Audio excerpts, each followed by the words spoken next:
Welcome to the African News Review podcast, where we cut through the noise and get to the truth.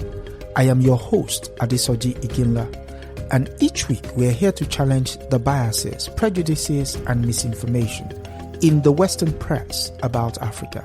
Using historical context and contemporary insights, we set the record straight and reclaim the narrative.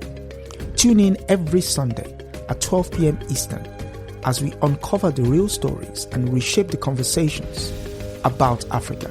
This is the African News Review podcast, reclaiming Africa's narrative, one story at a time. Okay, greetings, and welcome to another episode of African News Review. I am your host, Adesoji Iginla. With me is my esteemed panel. We have ladies first, Fubara Eneli Esquire, author Kwanzaa A Celebration, host Rethinking Freedom, co-host Women and Resistance, and also co-host Griot and Books. Welcome, sister. Well, thank you. The gentleman needs no introduction. He is Comrade-in-Chief. Comrade Milton Allimadi is the host of Black Star News, WBAI 99.5 FM, New York, author of Manufacturing Hate. And dare I say, a new book is about to come out, which in some guys he will tell us about sooner or later. Comrade, welcome. Asante. Yes. And as it's become custom around here, let's do news from where you're at. I mean, there is only one news, but then, sister, tell us what's happening in your neck of the woods. We got some breakdown about the primary elections that just took place in Texas. And in some other states, primary elections are just gearing up, so please go out and vote. But I think as we discussed, Jasmine Crockett narrowly was defeated by James Tallarico in the Senate race, U.S. Senate race. And we found out that primarily that would be because the Latino Americans chose to go more heavily for James Tallarico. And so although Jasmine had fought valiantly against ICE, had fought valiantly against Trump and his immigration policies that have created a lot of hurt for the Latino community, that proximity to whiteness continues to rear its ugly head. Not saying that James Tallarico is not a better candidate than anybody that the Republicans have on their ticket, but Jasmine certainly had my vote, certainly is the more experienced of the two Democratic candidates that were on the ticket, should be the one that is the representative for the Democrats on the November ballot, and she is not. And so again, we see, going back to the words of Malcolm X, the Black woman being the most disrespected person on the face of the earth, even though we do the work, and now we're being called upon to make sure that we come out and vote and put James Tallarico in the U.S. Senate. Yep. Because they know, the Democrats know, they cannot get a person in that office without the Black vote and without the Black woman's vote. Nonetheless, Latinos, not all of them, but a significant portion of them chose to go with the white candidate as opposed to the Black female candidate. Harkening back to Kamala Harris, yeah. Many other times before. Comrade? Yes, okay. So, to me, what was interesting this week was the release rather, of the 3 missing memos by the Department of Justice in the Epstein case. The FBI had interviewed an accuser 4 times, but only one of the materials from the interviews had been released. 3 very conspicuously missing. The initial explanation is that they thought it was duplicate. Utter nonsense, okay? Yep. Which, of course, raises more red flags. It means this is going to be something that is going to bring much difficulty to President Trump and give him incentive to prolong this Epstein-Netanyahu war on Iran. But on that front as well, there's a lot of pressure coming from the Gulf states because the Gulf states are very vulnerable, as you know. They survive on oil and tourism. And they have very vulnerable infrastructure, like the water. Essentially, about 70% of the water in Saudi Arabia, for example, comes from desalination, right?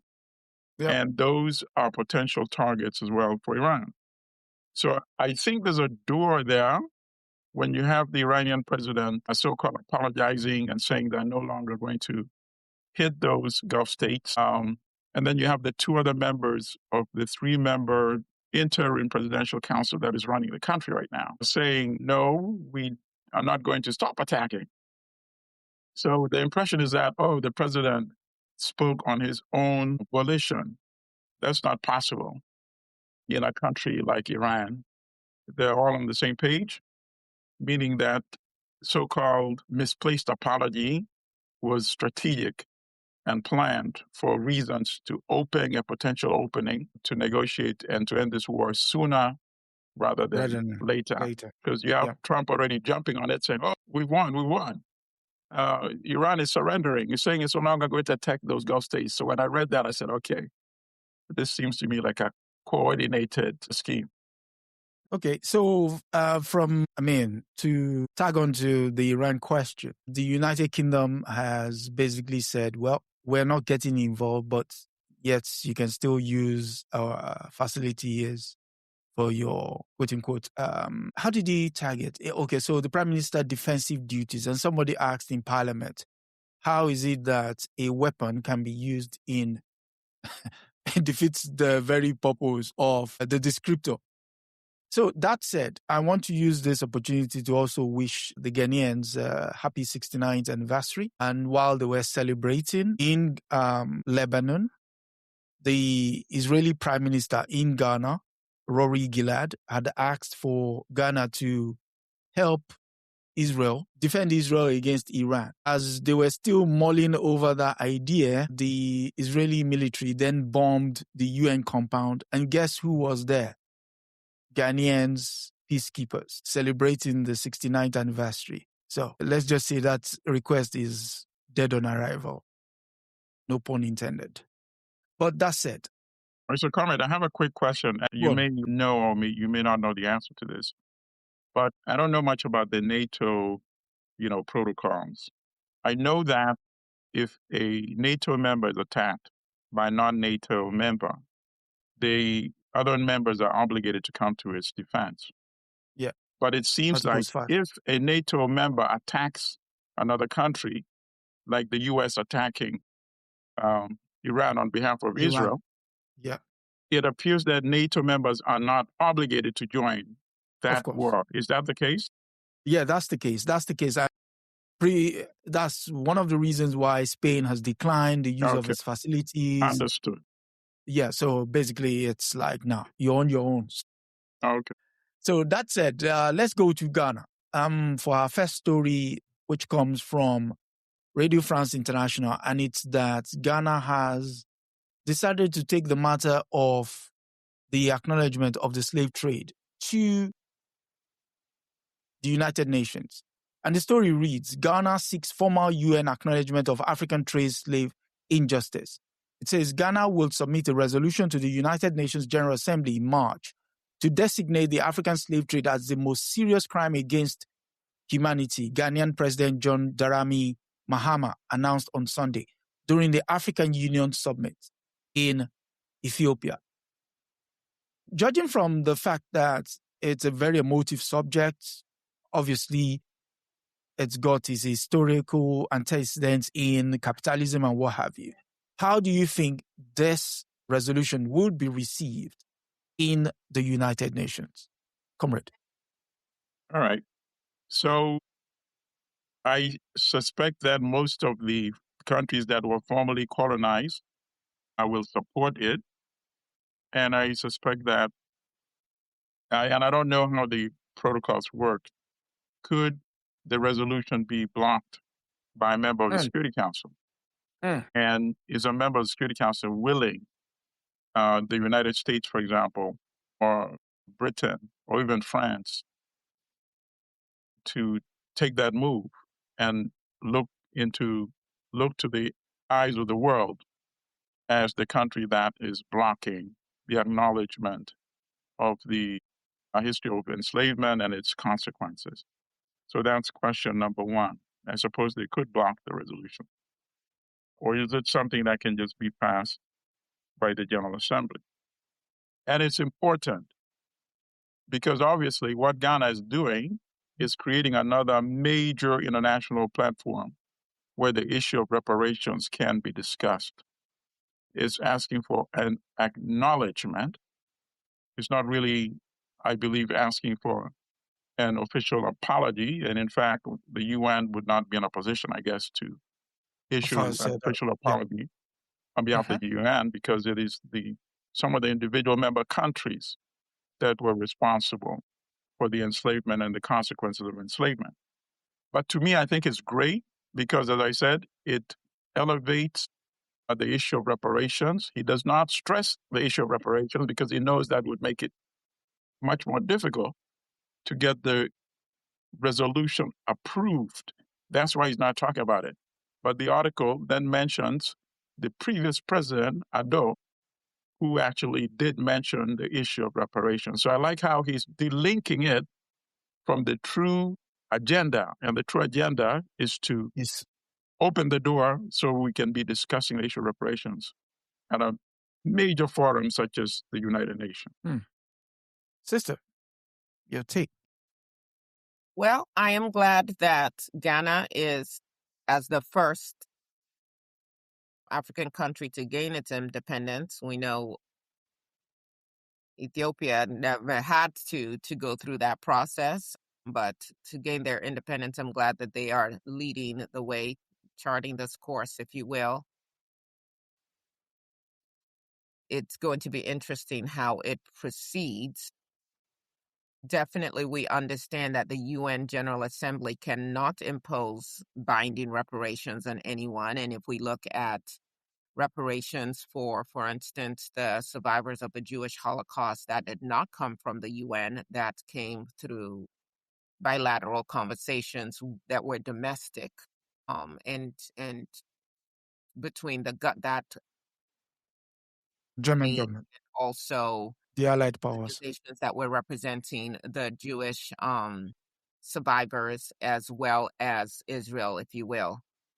But we do know that the UN can set global norms. They can create institutions. They can help shape political conditions that can eventually make reparations legitimate and perhaps even inevitable. And so the pathway is first recognition, and then creating a framework, and then implementation, and then hopefully institutionalization. And so first, it will be submitting and hopefully securing an adoption of this resolution, designating the transatlantic slave trade, and I hate that we even call it a trade, but as the most serious crime against humanity. Of course, as Comrade has said, they're going to need to get co-sponsorship from hopefully all the African nations, some nations, perhaps the G77 and other sympathetic states. These would be the states that were not necessarily involved. I think that they're going to have to stress that recognition is not division, that it's about moral clarity, and also stress that this transatlantic slave trade was foundational to modern inequality. As I'm speaking, I'm hearing, though, I'm hearing John Henry Clark in my ear, because I'm hearing him say, why are the Arabs getting a pass? Why are we talking about the Arab slave trade as well? Because they should be part of this, because to a large degree, they opened the doors. And then the Europeans walked in as well. But I would say we start with this resolution. Perhaps they continue with an annual UN Remembrance Day for victims of slavery and colonialism, mandating some global educational initiatives. Perhaps they go into a comprehensive study that is sanctioned by the UN Secretary General. And this recognition would require continuity, not just a single vote, but this would bring some expertise, some accountability. It also requires it would bring that global visibility, like it's not something that can be swept under the rug. but understanding that education is critical to preventing historical erasure, one, but it's also critical to ensuring that it doesn't occur again. And given the speech that we discussed a couple of weeks ago, that this little man, little in stature and mind and heart, Rubio gave in Munich, these guys are not at all opposed to recolonizing Africa and anywhere else that they can, as we see from what they're doing in Iran right now, and the decimation, the killing of over 160 girls, for which there has been no apology. And so looking at the fact that reparatory justice is consistent with international human rights law, and the UN has already recognized the right to remedy for wrongful, which should extend to the principle of historical crime. So there's a lot of work that needs to be done, but this is a good first step, and there's going to be a lot of behind the scenes work that has to be done. And we know that there's going to be a lot of opposition to this, but they can model this after the Iraq-Kuwait UN Compensation Commission, right, where they documented historical harms. They can begin to quantify what the damages and economic impacts have been. They can start to look at what the calculation methods would be, and maybe even facilitate negotiations between states, even though it would not be the UN, imposing any of this on the particular states involved. But I think it's a good first step, but it is only a first step. There's going to be a lot of work that has to be done. But the African nations, the CARICOM nations, are definitely going to have to hold firm on this. Yeah, and co-sign, yeah. Okay, any final thoughts, comrade?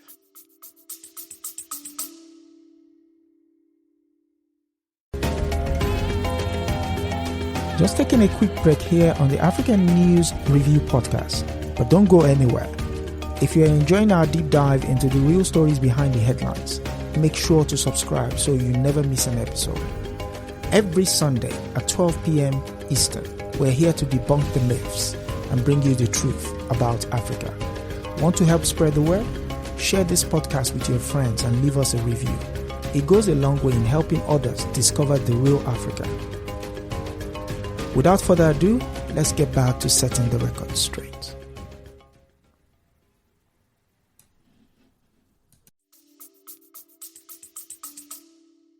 Yeah, it's like the two-state solution, Israel and Palestine. It's been on the books for a long time. It's not been implemented yet, but the fact that it is a UN-adopted resolution makes it significant, and eventually there will be a two-state solution. So we could see this in a similar light. It's something that may not have immediate practical impact, but in the future, in a world where Africa has become much more cohesive and stronger as they take control of their resources, then it would be something that could start getting implemented down the line. Okay, speaking of having a cohesive voice, there is currently the chatter that the African Union, vis-a-vis Ghana and Kenya, are seeking to bring thousands who apparently have been misled into fighting for Russia in Ukraine. And this story comes from The Economist. It reads, thousands of Africans are fighting for Russia in Ukraine. African governments are belatedly trying to stop them. And I'll just read the first paragraph. Slowly, half-heartedly, the soldiers start to dance. A tall man speaking Russian, who appears to be their commander, laughs and calls for the music to be turned up, urging the rest of the group to dance with him. Victor Odhiambo, a 28-year-old Kenyan, who shot a video of the scene on his phone, said this was the day before his army unit on the front line in eastern Ukraine in July. Mr. Odhiambo said all the soldiers seen dancing in the videos were soon to be killed in battle, apart from the commander. All were African. Mr. Odhiambo is one of thousands who have fought in the war in Ukraine, where both sides have used foreign fighters since Vladimir Putin launched the full-scale invasion in 2022. At first, when I read this story, I didn't even know what to make of it, other than the fact that you have Africans fighting European wars again. Reminds me of World War I, World War II. And I could even see an off-ramp, to use the occupant in the White House famous phrase, for Africans in this cause. I'm like, what do we even get of it? Comrade, your thoughts? Okay, so obviously, this is another indication of, first of all, the irony, right? Yeah. That now you have African mercenaries, fighting European wars. And in the 1960s, you had European mercenaries fighting African wars to try to sustain neo-colonial regimes, such as Mobutu and Shombe and Kasavubu in the Congo. They call them soldiers of fortune back in the day. I think there was a notorious one, Bernard, Irish or English. Conado. Right, exactly. Called Mad Mike, they call him, right? Right. So now you have the reverse. Whoever believed that in the 21st century, given the history of the Soviet Union, the once mighty Soviet Union, who was the one that was actually providing arms for revolutionary movements and guerrilla armies on the continent in Africa. And now you have African soldiers fighting on behalf of the former Soviet Union, which of course is a shell of its past self, right? That's number one. Number two, it shows you once again the failure of African governments to deliver. These folks are fighting without being familiar with the issues at all, but all the fighting is because they are hoping for income. They're hoping for income. Is the sort of situation comparable to Africans that are going to the Middle Eastern countries right now as domestic employees. I hate to use the word servants. I never use that. No human being can be designated as a servant to other human beings, but as domestic employees, knowing full well that many of them are abused, and many are tortured physically, sexually, and many are even killed. And yet you still have thousands coming there from Africa to work in the Middle East because of a sense of desperation that they have no other alternative source of employment in their countries. As I keep reminding us and our viewers and listeners, when Africans drown in the Mediterranean just to make it to Europe, to work in toilets, in kitchens, in those farms in southern Italy, it gives you an indication of how dire the economic condition in their own countries are. So this is just one example of that desperation, looking for income, willing to go there to be thrown on the front lines as cannon fodder, because that's exactly what happens. And not only do they do it with the Africans, but they do it to North Koreans who also sent to fight on behalf of Russia against Ukraine. Sister. Okay. So first, when I read this article, I was moved to tears because the image that flashed before my eyes was that of enslaved Africans shackled on a ship, being brought out on a deck and being told to dance as a way of getting their exercise and as a way of entertaining their enslavers during the transatlantic slave trade, during Ama Afa. And so for this article to start with the music and they were told to dance, and that they were Africans being told to dance. And I'm reminded of, the version that comes to mind is the Bonnie M version. Some of you may remember that group, By the Rivers of Babylon, where we first met. And there we were. And they're singing, right? But just all the times, and for those of us who know the history of African Americans on continent, of being told to entertain the enslavers. And we are again in 2026. And then he says, the young man being interviewed, And most of those Africans who were dancing, who were being made to dance, were then put at the front lines of the war, and most of them are dead. We have covered on this show stories of who died fighting and families not knowing where their loved ones were for decades, fighting in these European wars. Nothing paid, and not even knowing where their loved ones were or that they died. And then when they finally find out decades later, can we get the bodies back? There any reparations? And here we are again in 2026, history repeating itself. And then to find out the deception under which these young men are being entrapped, are being quote unquote recruited, being told one thing, and because of the destitution in Africa, because of the desperation, people going anywhere looking for a way to make a livelihood. And then once they're in a place being told, oh, you have to pay this amount of money, and if you can't pay it, you're in bondage. You're in bondage. And then you're thinking, okay, well, then I can fight for my freedom. And did not African Americans also go to war to fight for their freedom here in the United States of America, only to come back from war and still face Jim Crow, and still face the Red Summer, and still be denied any benefits? Did not Africans fight in World War I and II and still be denied benefits, be denied their wages, and when they tried to ask for them, they got massacred? And it's like, when does this end? And so, when does it end? It ends when we as African people rise up and say enough.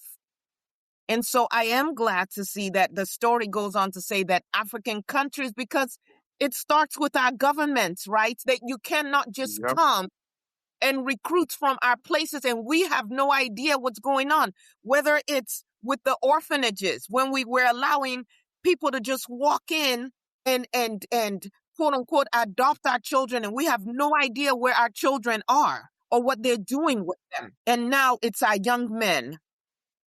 And now it's the quote unquote domestic servants, all because on the richest continent in the world, we have not created a governance system to provide for our own. And so we keep our people so vulnerable to the parasites of the world. We've got to do better. But raising these issues so that everyday Black people, everyday people of African descent know about it and can raise the issues with their elected officials, can raise the issues with people in these countries and say, hey, no, don't believe everything that you see, is really important. So thank you for bringing this article up as one that we discussed today. Thank you. Yep. It's totally the failure of African governments. And me, I am a staunch advocate of removing a government that does not reflect the values of Thomas Sankara, does not belong in any African country. Any government that does not reflect the values of the Alliance of Sahel States does not belong running any African country. All of these things link back to the failure of our governments. Many of these governments, in fact, our officials who benefit, regardless of what they say, they benefit from sending these young men as cannon fodder. They get a cut of some of the money that is paid. In fact, in some cases, they withhold the money that is meant for this cannon fodder. In fact, every issue, I would say at least 90% of what we discuss on your show shows the need for us to be very merciless in denouncing the African governments that allow this type of exploitation. Okay. Thank you. So speaking to exploitation, let's go to Congo. The story comes from the AP, the Associated Press, and it reads, a mine collapsed at a major coltan mining site in eastern Congo, left at least 200 dead, according to a Congolese authority. A number disputed by the rebel group that controls the mine. Key phrase there. Rebel group that controls the mine. The collapse took place Tuesday at Rubaya mines, which are controlled by the M23 rebel. Congo Ministry of Mines said in a statement on Wednesday it was the latest such tragedy in the mineral-rich and rebel-controlled territory of the country. But a senior M23 official, Fanny Kaj, disputed the figures, saying that the collapse was caused by bombings, in inverted commas, and only 5 people had died. One last part. During the Rwandan-backed M23 group, including whose recent resurgence has escalated the conflict, worsening an already acute humanitarian crisis. That said, my first question would be, so is the M23 acknowledging the fact that they're controlling the mines? Because I was reading it. That's why I highlighted that part. I'm like, okay, so what are you saying? I thought you were not there. And all of a sudden now, you're acknowledging the fact that you do control the mines. Take it anywhere you want to go. I don't Comrade. know, because, you answered your own question. You pose a question with an answer in itself. Yeah, of course. I think you have another related story that actually reveals a lot more, but I'll wait till we get to that one. For this one, I can just add that what you pointed out, this is a confirmation and acknowledgement that indeed this, not so much M23, I call them what it is, Rwanda's army, is acknowledging that it controls this specific mine. And of course, it's a tragedy in the sense that, once again, our young people, young men, women also work in some of these mines, transporting as porters, carrying the material once it's dug out of the ground, have no protections. And this is not the first time. We've heard, I think we did one in the past where a slide. Just last month. Last month. Look. Yeah. This is another form of cannon fodder, you see? And this one, of course, there are two issues. Not only this domestic, this is really domestic form of terrorism by fellow Africans against Africans, right? And then, of course, the other half of it is this: the resources would be completely useless if it was not being purchased by multinational companies. Correct. And of course, it's easy to trace. Okay, so when the Rwanda soldiers who control this mine, according to the article, earn almost $1 million per month from plundering the resources, how much do you think the multinational company overseas is earning? Probably a multiple of 20 to 50 times. And it can easily be traced to where these resources are going. So that part is not mentioned, as you notice, in the article, when it could easily be done. So because you have another important story on this issue, I won't add so much to it apart from this. You save your fire. Okay. Sister, the human angle. I'm ready for some happy stories. Do you have any happy stories for us? But your sister, in a way, we are negotiating a path toward happiness by tearing down. Thank you for that perspective. Thank you.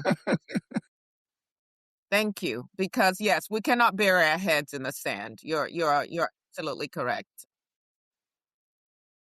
So first and foremost, Rwanda is playing in our faces, and it's going to be interesting.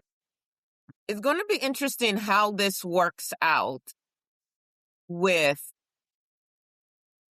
we talk about the next story, how this works out with their conflict with the U.S. But going back to this particular tragedy, I wish it was an anomaly. It is not. Not just in the Congo, but across the African continent. Yeah, thank you for bringing that up. Ghana including. Yes. Most of our industries have little to no safety. Health and safety measures in place. Yep. We do not have the infrastructure to address any health issues. Of course, we are not paying people any kind of livable wage. When people are injured, we're talking about the dead. We're not talking about the injured. We're not talking about the ones who are maimed. We're not talking about the ones who are disabled and will never be able to work again and how they're going to survive.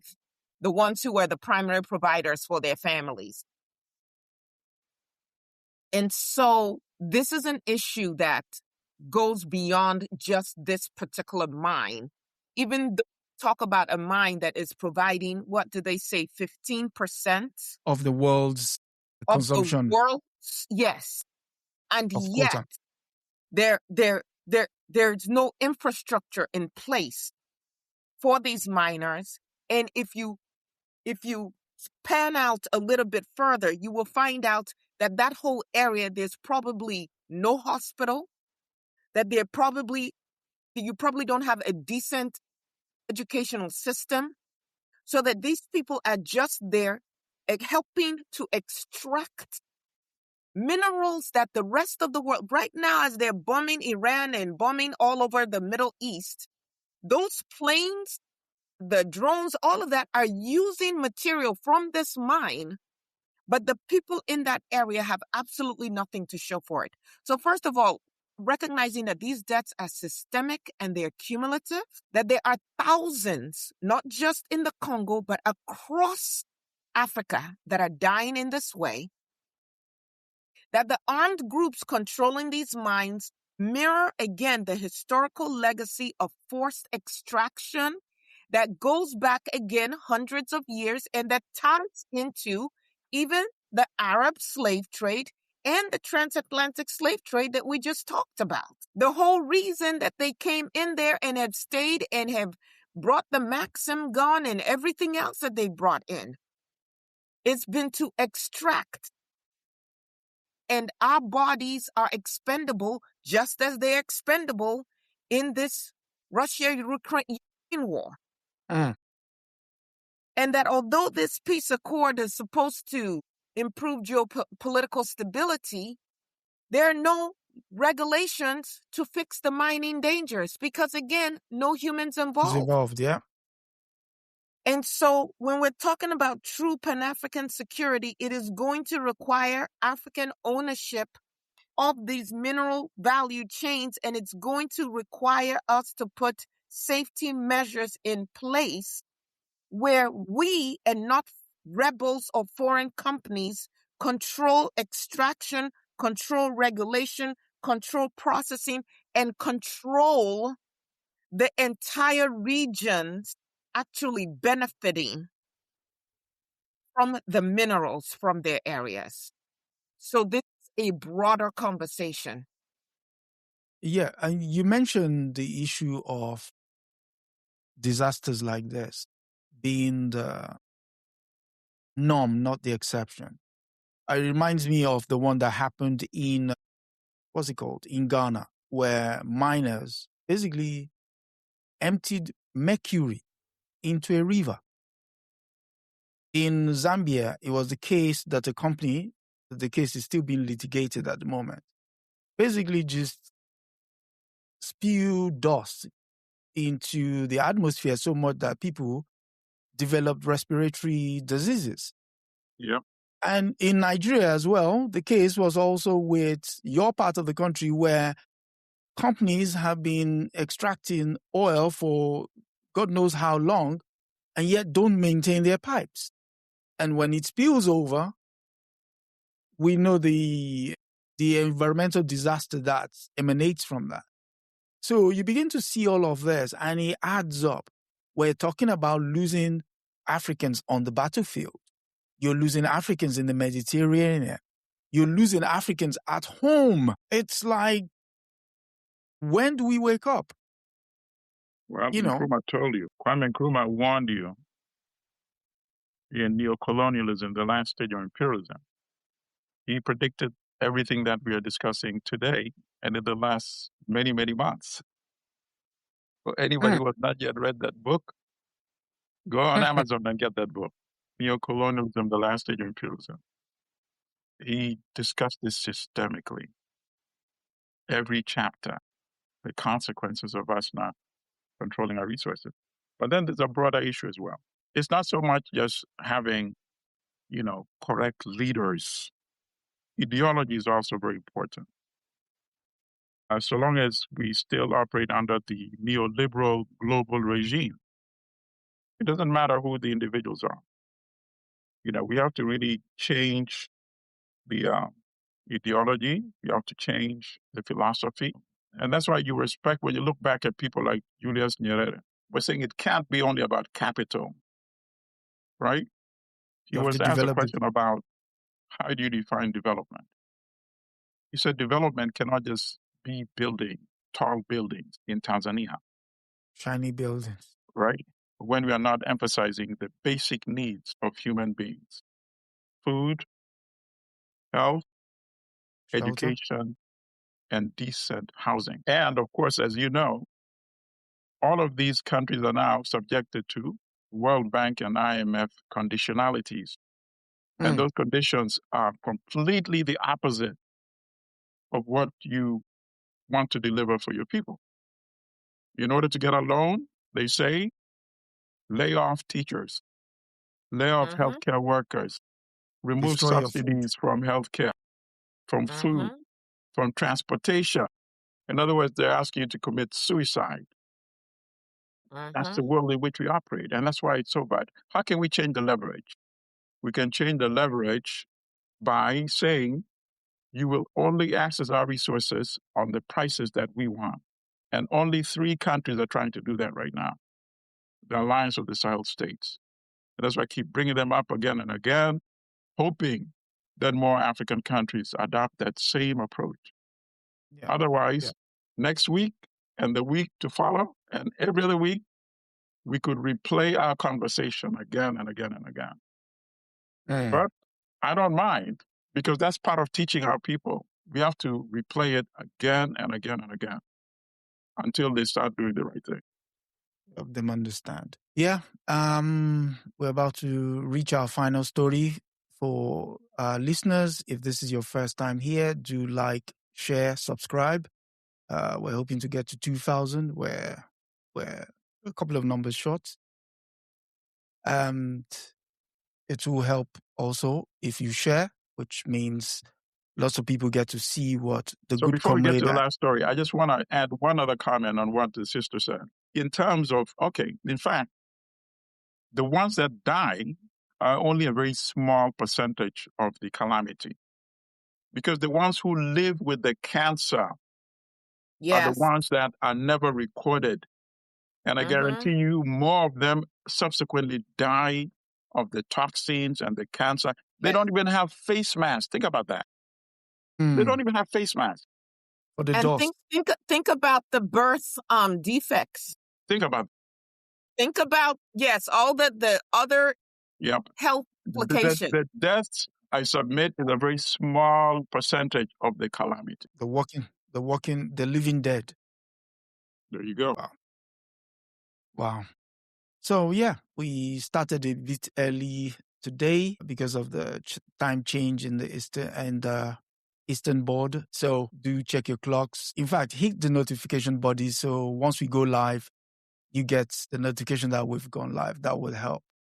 Which brings us to the final story. Again, it's related to Rwanda and the Congo, but it emanates from the United States. And the story comes from the Financial Times, the money paper. It says, U.S. hits Rwandan army with sanctions for violating DR Congo peace deal. Donald Trump breaks with 3 decades of ties between Washington and Kigali over conflict in mineral-rich region. The U.S. has imposed sanctions on the Rwandan Defense Force and 4 of its top commanders for blatant violations of peace accord negotiated by Washington between Rwanda and the neighboring Democratic Republic of Congo last year. The decision adds the RDF to the Treasury of Office of Foreign Assets Control. OFAC list marks Washington's clearest break with Rwanda in 3 decades. How would you sum this development? Okay. So this is potentially a seismic shift. A couple of months ago, when this thing was just first of all, I think it was in December, right, when they announced the deal. The deal, yeah. I said, if the Congolese are clever, they will use this deal and the breathing space it might create to build up their capacity to resist Rwanda, so that even by the time of the end of Trump's term, by that time, they would have totally changed the structure of the military, the capacity, the training, and the weapons in the military. And I said, if they're able to do that, then they could actually gain something from this arrangement. So this just reinforces that point I was making. Because as I said, the Trump administration, the U.S., they don't care about the lives of Africans. They don't care about the lives of the Congolese, but they care about the resources. And in order to exploit the resources, they can't do it if Rwanda is waging war on Eastern Congo through its proxy M23. And that seems to be the conclusion that the Trump administration has also reached. They want some level of peace and tranquility in the region so that they can extract the resources. And Congo can piggyback by using that time and potential breathing space to really build up its capacity. Because even if Rwanda withdraws, which it seems to have given them, the U.S. has given them an ultimatum. Yeah. But I think there's one part of the article where the Treasury Secretary is saying they want to see the total withdrawal of Rwanda's army. And it's very difficult to see how Rwanda can defy an ultimatum like that. A couple of weeks ago, one of the commanders and the spokesperson of M23 was killed by a drone operated by the U.S. mercenary. What's his name? Blackwater. The former of Blackwater. And there was no immediate retaliation to that major literal assassination by Rwanda. So Rwanda is under tremendous pressure right now. And it could also have some impact domestically in Rwanda as well, because it would then mean that Rwanda would have to start addressing some of the internal contradictions that it has and perhaps relax some of the authoritarianism that has prevailed since 1994 when the RPF came into power. So those are my observations from this article. Wow. Before Sister goes, I mean, you read something very, very poignant there, and which is something that is also playing out in the Middle East, which is once the current status quo of power is challenged and it doesn't have any breathing room to go or to negotiate, and it capitulates, the domino effect within the internal polity itself is what we're seeing. What might play out in Rwanda is also likely play out in the Middle East. So, Sister. Well, that is one of the things that why the U.S., at least under the Democratic administration, had been a bit cautious, because Rwanda always played that card. Be careful. Don't put too much pressure on us. Otherwise, domestically, things could implode again, and we could have a 1994 genocide all over again. But that argument and logic is not working effectively against a Trump administration whose number one priority is money. Not preventing a potential genocide domestically, but access to the resources. And that's the difference. Kagame should be very concerned. Yes. Every person that I'm aware of who has been an asset, CIA asset, an asset to these foreign governments, when they are done with you, you are expendable. Yes. Absolutely. No matter who you are. Absolutely. I agree with that. No matter who you are. When they are done with you, you are gone. They will tar you and they will get rid of you. And so it seems like he's kind of been losing a little bit of his protection lately.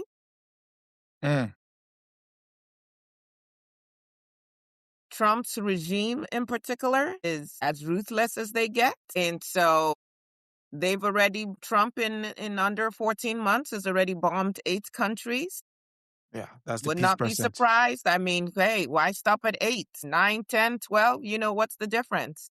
And so, as Comrade has pointed out, this man does not care about any of us, people of color, or anybody, actually, besides himself, to be quite honest. Everybody's expendable to him. True. And so, this is not really about the Congolese. It is totally about how they enrich themselves.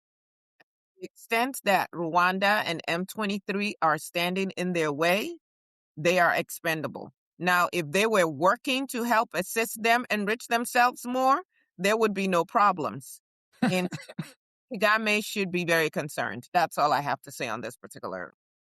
No, right. No, sister is absolutely correct. They don't care who you are, how close you are. At one point, we forget history very quickly. At one point, Marcos had to go when they realized clearly that Marcos had to go. And Yeah, Marcos Ferdinand stood out. Marcos. Mubarak Yep. had to go. Mubarak was out. They do that. The Shah had to go. Gaddafi had to go. Hussein had to go. I mean, this is Mubarak, what they do. Mobutu, you name it. Yeah. For them, no in the permanent White friend. House one day, in the outhouse the next day, as Marco would say. Not outhouse, under the ground the next day. Ooh. Yeah, So, quick question. No, sister is saying it's better to be in the outhouse. Quick question. There's a question from the audience. It says, why is Ghana, Rwanda, and several other African countries fearful of separating from the West? Separating from the West? Yeah. Distangling like the AES, basically. Oh, it comes with a cost. It comes with a cost. Look what happened to Lumumba. Look what happened to Nkrumah getting deposed. That was a significant blow to Africa and African history. Look what happened to Sankara, Let's make it very basic because this is very common. For the same reason, your mother who was being abused by your father, and I'm not making this personal to anybody, but we've all heard or seen the stories. No, it's true. For the longest time, stayed with an abusive spouse because we know that the most dangerous time for a woman in an abusive relationship is when she's trying to leave. Right. I love analogy, actually. And so you figure, hey, listen, let me at least try to stay alive. I know I'm getting black eyes. I know I'm getting my ribs broken, but at least I'm still alive. And so you figure out a way to make peace with your lack of peace. Right. Mm-hmm. No, that's brilliant. Do I agree with that? Because ultimately, we also know that the most dangerous person to a woman today, and don't argue with yourself on this, is her intimate male partner.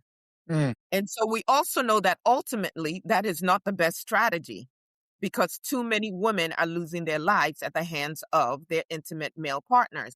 So what you see with African nations is many of our leaders thinking, oh, if I massage this relationship, if I just give them enough, if I cook their meals, if I acquiesce enough, maybe they wouldn't be so harsh towards me.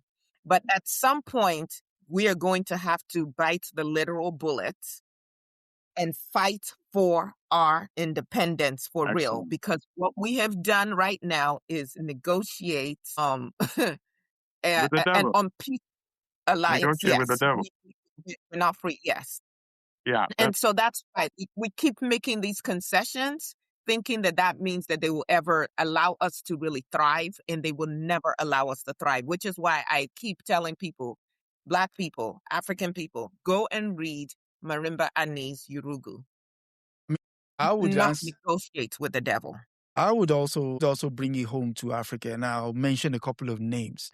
And you could then you could then go and Google their names and understand what happened to them. About Robert Mimi, Silvio Olimpio, Modibo Keita, Amiko Cabra, Samora Machel, Thomas Sankara. That is just 6 names. Google what they wanted to do and then ask yourself that question again. Why is it that they are so afraid? It's not that they're afraid. It's that this is what happens. It's a playbook that plays over and over again. You try as much as possible. But that's what happens when they can isolate just one, when they can kill off a Malcolm X or a Martin Luther King. But if we were in mass, how many heads can you kill off? You're going to kill off everybody, and that's the issue. If they can keep us divided, then it's easier to conquer us. You said dividing. That was the speech Thomas Sankara gave July 15, 1980. Yeah, but Nkrumah gave that speech in 1963. The same thing. So you begin to see, it's like he said, if we all decide to go this way, we all will come back and talk about whatever it is we've achieved. But if only I do it, I will not be here at the next meeting. 3 months later, he wasn't. Muritala Mohammed. The original sin was not listening to Nkrumah in 1963. Otherwise, there would be no tragedy like Patrice Lumumba. There would be no tragedy like not Patrice. Patrice already killed. There would be no tragedy like Thomas Sankara. Yeah. In 87, you see? 87. Yeah. That was our original sin as African people. Yeah. I enjoyed people to actually read that speech. It was May 25, 1963. Nkrumah's speech at the OAU. If people read it, you would see what the comrade is referring to. Every line in there was intentional. And the people that heard it in the room knew they were dealing with a different kind of leader. I think there was some issue of egos as well. And I think Nyerere admitted to that too. Nyerere opposed Nkrumah Union now. And then did Azikiwe because you'd rather be a big fish in a small pond. Absolutely. And Nyerere admitted to that. He came, admitted to that in a speech in the 70s in Ghana. Yeah. He said Nkrumah was right. He said, but then once you start getting used to being called His Excellency, your own national anthem, your own currency, your own national flag, you live in State House, it becomes much more difficult. And yet I'm glad he admitted it, meaning that he was profoundly wrong on that issue, even though I love Nyerere tremendously. I respect him even much more because he admitted that he was wrong. Was wrong, yeah. So I have a couple of things that I would like to bring up. First and foremost, we have a master teacher in our midst, as you all have heard me say before, and that is our comrade Milton Allimadi, who I had the immense pleasure of finally meeting in person a couple of weekends ago. Okay. Was it just last week? It was last week. Yeah, it was last week. It was just last week. Yeah, it was last week. Yeah. And I was trying not to fangirl. I had to keep my I saw both of you cheesing away. I was just teasing, just you to show too many teeth. But some of you may recall that 2 weeks ago, he gave me an assignment, and that was to set up a petition for our sister, Soria Bonali, to get a gold medal from the Olympic Committee. Yes. And so please check the chat, and I will make sure that I put this on the YouTube side as well. Thank you, sister. Thank you so much. Please sign the petition. Please share the petition. We want to get at least 10,000 signatures on this. And the tragedies, even for the medals that she did get from the Olympics, someone broke into her home and stole those medals. Yeah. And so, first of all, she should be recognized. For those of you who don't know the story, she was the one who landed a backflip on one leg after she injured her Achilles. It was her Achilles. Yeah, it was Achilles. Came back, landed it. They said it was too dangerous, and so they, gave her all of these disqualifying marks and so on and so forth. And then 2 decades later, a white man lands it, and he's a hero. He's a hero. Yeah, it was the best. So the petition is right. I put the link right in the chat, but I'm also going to put it in the YouTube chat in a second here. So please sign that petition for us to get. We don't necessarily need these people to validate us. However, she more than earned that medal. Absolutely. And she should get it. And she deserves love from her people as well. Yes. So that's the first thing that I wanted to bring up. The second thing I wanted to bring up is that today is March 8th, and it happens to be recognized as International Women's Day. And some of you may recognize that this global recognition was officially celebrated in 1975 by the UN. But before the UN, March 8th became significant during World War I in 1917, when women in Petrograd, this was Russia, went on strike, demanding bread and peace. And that protest helped to spark the Russian Revolution. And soon after, women were granted voting rights in Russia. And March 8th was then adopted internationally as the official date. Okay. So supposedly today we are looking at this being a day where we are still talking about women's rights to vote, women's rights to hold public office, fair labor conditions. Here in the United States, women still do not have the rights to equal pay for equal work. Imagine that. Of course, all around the world, we are still seeing women face really dire situations and unequal rights, women not having protection against discrimination. We're still seeing women, young girls being sold off and being married off at very young ages. And so the struggle continues. So if there's a woman in your life, please support her. Please recognize her. Please fight for her rights, because it is something that all of us should be fighting for. And of course, join us on Wednesdays when every Wednesday, we review the life of a woman during our Women in Resistance. And it's our way of making sure that women of African descent in particular are not erased in terms of the work that we do and have been doing and continue to do, even as we are disrespected on a daily. So wanted to share that. And let me add one last thing. Soria Bonali happens to be a survivor and a thriver of breast cancer.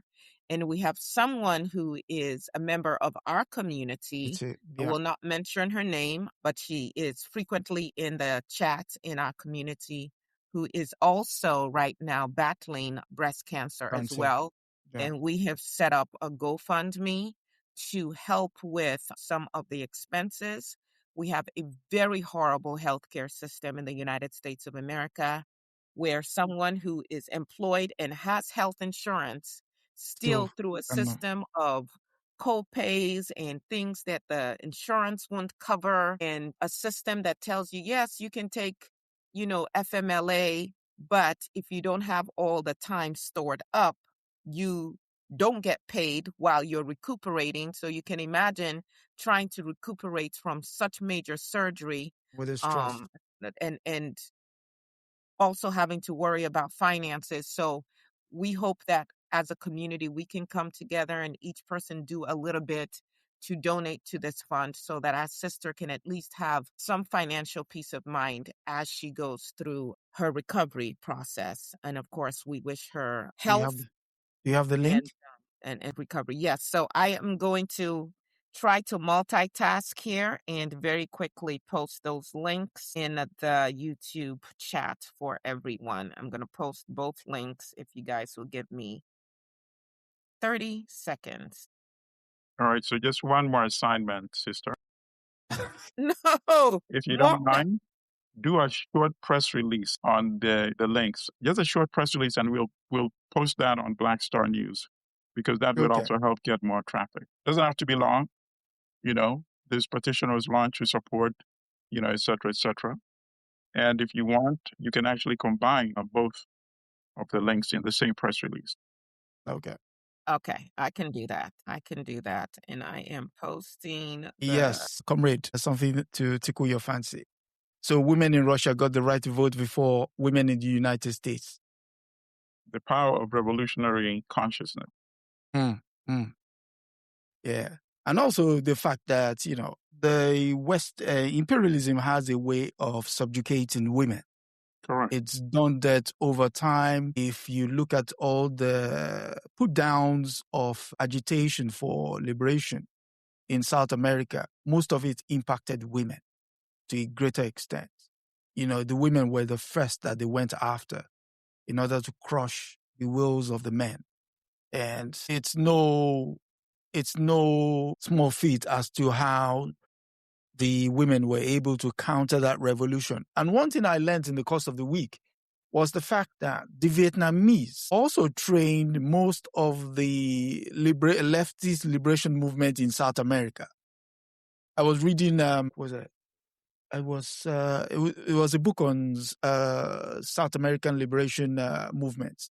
And when they brought in the Vietnamese, I'm like, okay, this explains why the guerrilla tactics were similar. And then you begin to understand that they brought them to Cuba and they were trained in Cuba by the Vietnamese and then sent on their merry way. It's like, oh, okay. No wonder they wanted to get rid of Cuba. So that said. Yes, Sister? so they have been posted in Okay. the YouTube chat, both Thank links. Thank you very much. By the way, really quickly, what do you think about Jamaica suddenly severing its relationship with Cuba in terms of medical training?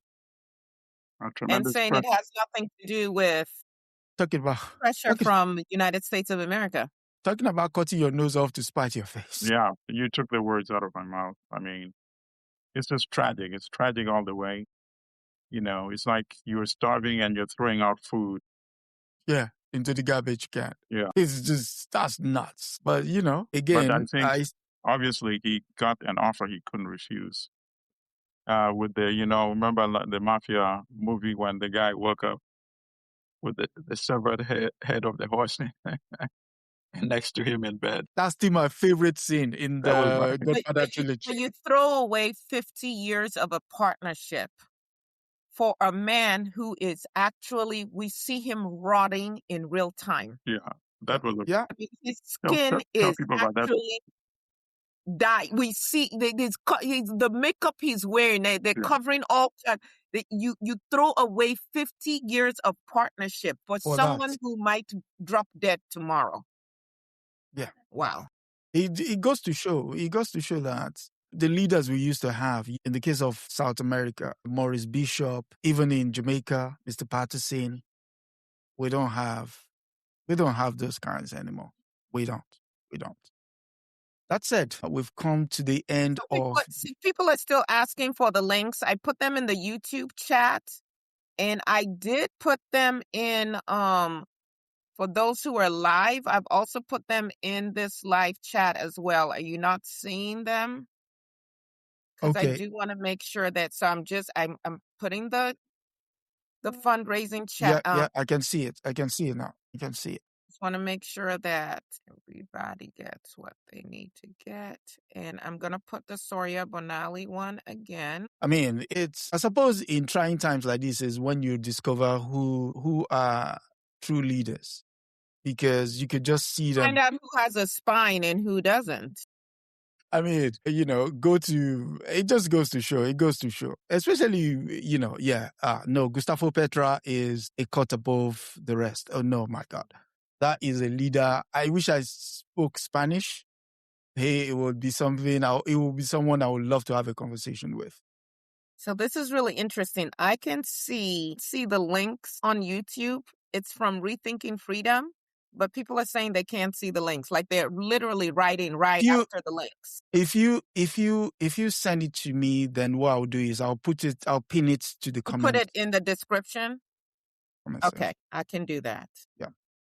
That said, someone says, can you go into details about why Africans didn't listen to Kwame Nkrumah? Is Africa making the same mistake today? We'll probably do that next week. We'll do that next week. We'll do that next week. We'll do that next. Make a note of that, comrade, please. We'll do that next. Thank you. Yes, we've come to the end of this week's episode of African News Review. I've even forgotten the name. So it's just to show that we're having fun. So that said, comrade, final thoughts? Asante Sana. I look forward to next week's conversation. And we will liberate our continent. I have faith in our young people. They just need good instruction. Yeah. Sister? Everyone do your part. Mm-hmm. It's easy to point to what others aren't doing and what our other leaders are not doing, but we are all leaders. And so the question is, what are you doing? That's certainly how I'm going about my life. What am I doing? That should be my little sphere of influence. Should be a T-shirt. That should be a T-shirt. What are you doing? Yeah, do your part. Yeah, do what are you doing? Yeah. And I will leave you with the thoughts of just saying, read a page. Just read a page a day. Just read a page. Don't read any. Just read a page. No, That make it page 10. will. At least 10 pages. No. You can't get anything from a page. Read at least 10. I'm trying. No. Yeah, our people need to do some work. Come on now. You've heard it from the comrade. Read 10 pages. That's our master teacher. If I'm doing my assignments from him, do your assignment. 10 pages. 10 pages. Read a page. Yeah. Read a page. That said, thank you all for coming through. And until next week, it's good night and God bless. Thank you. That's a wrap for this week on the African News Review Podcast. We hope you are leaving with a clearer, more truthful picture of Africa.